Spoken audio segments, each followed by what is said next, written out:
Friends, मेरे YouTube channel में आपका स्वागत है। एक नई कहानी के साथ स्टार्ट करते हैं। जो कहानी आज मैं आपके लिए लेके आई हूँ, इस कहानी का टाइटल है एक बोरी गेहूँ। तो बिना टाइम वेस्ट किए स्टार्ट करते हैं। प्रतापनगर एक बहुत ही संपन्न राज्य था। वहाँ के राजा बहुत ही प्रतापी थे और प्रजा का पूरा ख्याल रखते थे। राजा ने पूरे जीवन प्रजा की मन से सेवा की थी, लेकिन अब वह बूढ़े हो चले थे, तो मन में बड़ी दुविधा थी कि उनके बाद राज्य कौन चलाएगा। राजा साहब के 3 बेटे थे। अब तीनों ने एक ही गुरु और एक ही विद्यालय से शिक्षा ली थी, लेकिन राजा ये निर्णय नहीं कर पा रहे थे कि कौन राजा के लिए सबसे अच्छा उत्तराधिकारी है। अब राजा ने तीनों बेटों की परीक्षा लेने की सोची। एक दिन राजा ने सुबह सुबह सभी पुत्रों को बुलाया और उन सबको एक एक बोरी गेहूं देते हुए कहा कि मैं और तुम्हारी माता तीर्थ यात्रा पर जा रहे हैं। हमें वापस आने में 1 वर्ष से भी ज्यादा लग सकता है। तुम तीनों की ये जिम्मेदारी है कि अपने हिस्से के गेहूं को संभाल के रखना, और जब मैं वापस लौटूं तो तुमको ये गेहूं की बोरी वापस लौटानी है। ऐसा कहकर राजा और रानी तीर्थ यात्रा पर चले गए। सबसे बड़े बेटे से सोचा ये गेहूं की बोरी पिताजी को वापस लौटानी है, तो इसे मैं तिजोरी में बंद कर देता हूँ। जब पिताजी आएंगे तो वापस दे दूंगा। यही सोचकर उसने गेहूं की बोरी तिजोरी में रखवा दी, ताकि एक दाना भी इधर उधर ना हो। दूसरे बेटे ने सोचा कि तिजोरी में तो गेहूं सड़ जाएंगे, मैं इन गेहूं को खेत में डलवा देता हूँ, जिससे गेहूं की अच्छी फसल होगी और पिताजी को 1 बोरी की बजाय कई बोरी गेहूं दे सकूंगा।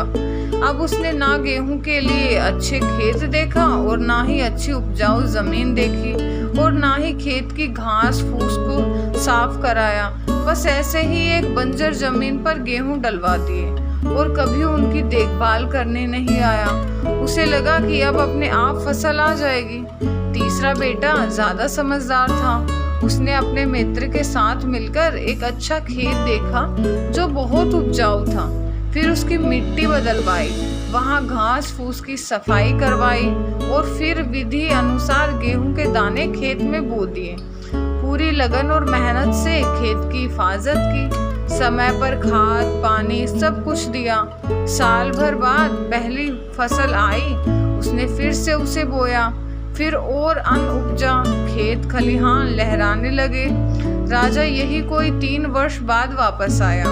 तीनों पुत्रों को देखकर बड़ी प्रसन्नता हुई। साथ ही मन में इच्छा थी ये जानने की कि बेटे ने गेहूं के साथ क्या क्या किया। पहले पुत्र ने जैसे ही तिजोरी खोल के देखी, अंदर से बहुत बुरी बदबू आ रही थी। सब कुछ सड़कर राख हो चुका था।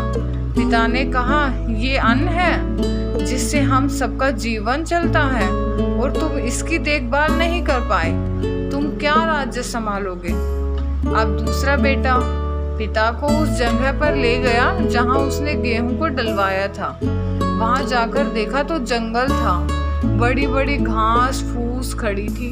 गेहूं का तो नामो निशान ही नहीं था। राजा बहुत नाराज हुआ और उसे भी राज्य का उत्तराधिकारी बनाने से मना कर दिया।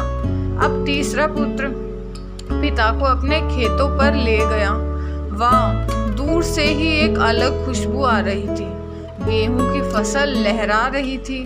चारों तरफ हरियाली और जीवन था, और उस खेत से 50 बोरी से भी ज्यादा गेहूं उत्पन्न हो चुका था, और आज भी खेत में फिर से फसल खड़ी थी। राजा का मन देखकर बहुत प्रसन्न हुआ, और राजा ने तीसरे बेटे को अपने राज्य का उत्तराधिकारी बनाने का निर्णय लिया। दोस्तों, उस राजा की तरह भगवान ने भी हमें कुछ गेहूं संभाल के रखने को दिए हैं।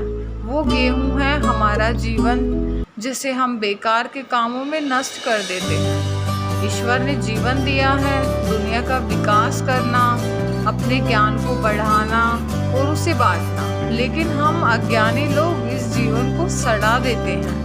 और अंततः समय तब ईश्वर पूछता है कि जीवन में क्या किया, तो जवाब होता है शून्य, कुछ नहीं। अपने मन की जमीन को साफ करिए, उसमें जो घास फूस है वो हटाइए। मन में जो ईर्ष्या गुस्सा और व्यसनों को हटाए और अच्छाई के बीज बोए। फिर बेहद खुश होंगे। तो फ्रेंड्स, ये कहानी आपको कैसी लगी कमेंट बॉक्स में ज़रूर बताना। वीडियो को लाइक करना, चैनल को सब्सक्राइब करना। धन्यवाद।